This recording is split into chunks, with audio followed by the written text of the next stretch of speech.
Hi, everybody. Welcome to basically our halftime. This is mid-semester. Want to see how you guys are doing. Hopefully you're doing well. And, if you've got any questions about all this, I don't know if it's a good sign or not that I don't hear too much from you guys unless there's, we haven't published a particular quiz or something goofy like that. But as far as the material is concerned, you guys seem to be doing fine. Or at least you're quiet about it and you're not letting me know. But if you need anything, as always, let me know.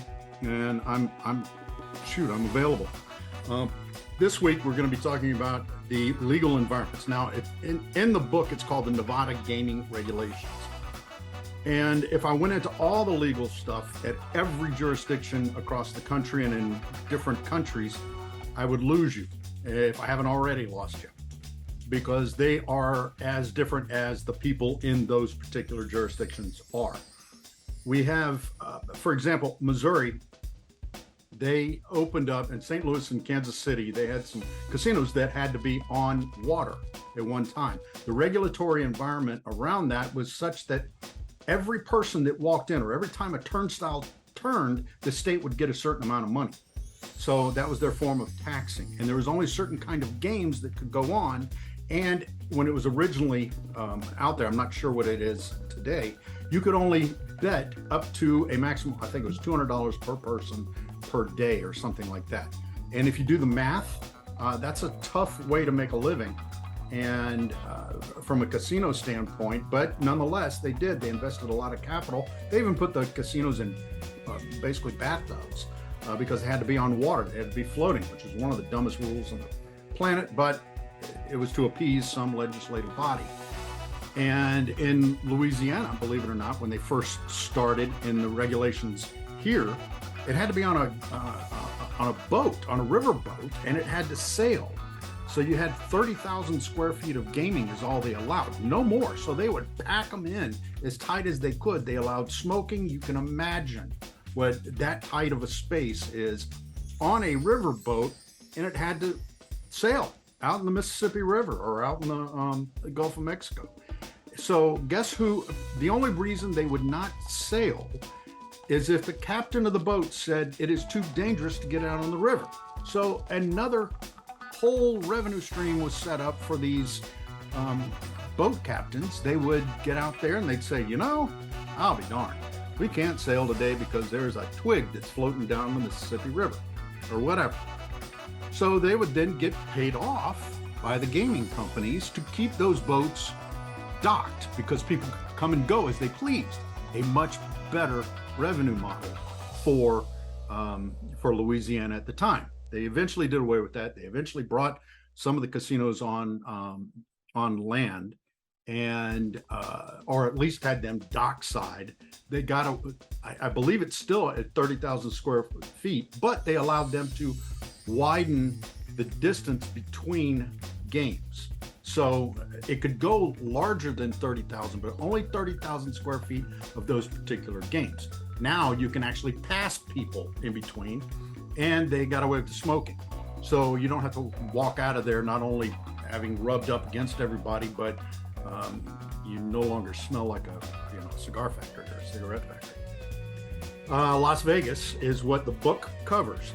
All of the regulations in every jurisdiction pretty much across the planet are based on the regulations you see outlined in this particular book. It is kind of the blueprint for other jurisdictions.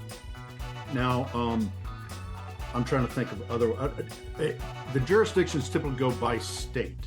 And if we haven't covered this, I know we have covered this, but I'm going to reiterate it. Tribal gaming is a different animal. However, it's unique to each state. Compacts, which is a contract, a type of contract between the tribes, the Native American tribes, and the state, have their own gaming regulation, their own tax structure, if they're taxed. Everything's pretty much up for grabs. So you have these compacts that allow a set of rules for that particular tribe. Some states have compacts by tribe. So if there's 20 tribes in the state or 100 tribes in a state, each tribe would have their own compact or agreement with the state legislative body or regulatory agency. Conversely, there's other states that have only one, and you subscribe to that if you're a Native American operator or a tribe that is seeking gaming. That can be good, bad, or indifferent. And I've done some consulting work in Montana where they have class 2 games, or they basically have overgrown bingo games that they're allowed, and they have a maximum capacity that they're allowed to do of games that they're allowed to have under a roof. So you've got those challenges to work with, and they have. That's a beautiful state, by the way, and it was a shame what they did with those regulations, because they could have a whole lot of fun. But let's see, other one, Michigan, same thing. You've got a separate set of rules there for the tribes, and I believe it's for each individual tribe. There's some amazing casinos up there. Cherokee Nation out of North Carolina, right there near the Great Smoky Mountains National Park. There's a Harrah's property there. It's a very profitable property. And of course, the ones, the Hard Rock that you have very close to Fayetteville, that have a very successful group of properties there. And by the way, all of these casinos can have different forms of gaming. Some of them have unlimited gaming, meaning all the casino games you can that are out there, all the popular games that are out there are approved within those casinos. And this goes for native and non-native. And yet others, only certain types of games are allowed. And it's largely because of the regulatory or the surveillance that is required for some of those, and the regulations required to police those games. It's administrators, gaming administrators gone amok. But one of the things that is consistent, and I'm very glad it's consistent, I want you guys to pay attention to, is problem gaming, addictive behavior. If you have not been aware, addictive behavior in the hospitality business, not just the casino business, is rampant. And there's a high propensity for those of us who work in the business to be consumed by substances or some type of addictive behavior, whether it be drugs or alcohol, and completely derail a career and lives and things of that nature. So it is extremely important. We do teach in most casino environments how to identify problem gambling and what to do in case of that. We are not in the business of creating addicts, and we certainly don't want to hire addicts, and we certainly don't want to promote that, whether it's gambling or any other type of addictive behavior. So I want to make sure you guys are very much aware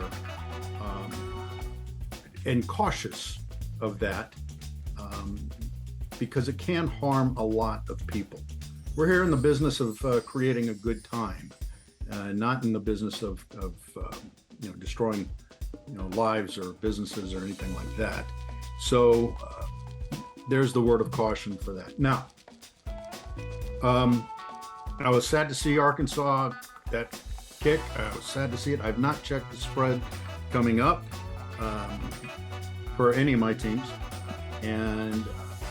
but I will post some of that out there as we go forward. As always, guys, if you have any questions, please let me know, and I look forward to hearing from you. Have a quiz at the end of the week. Thanks.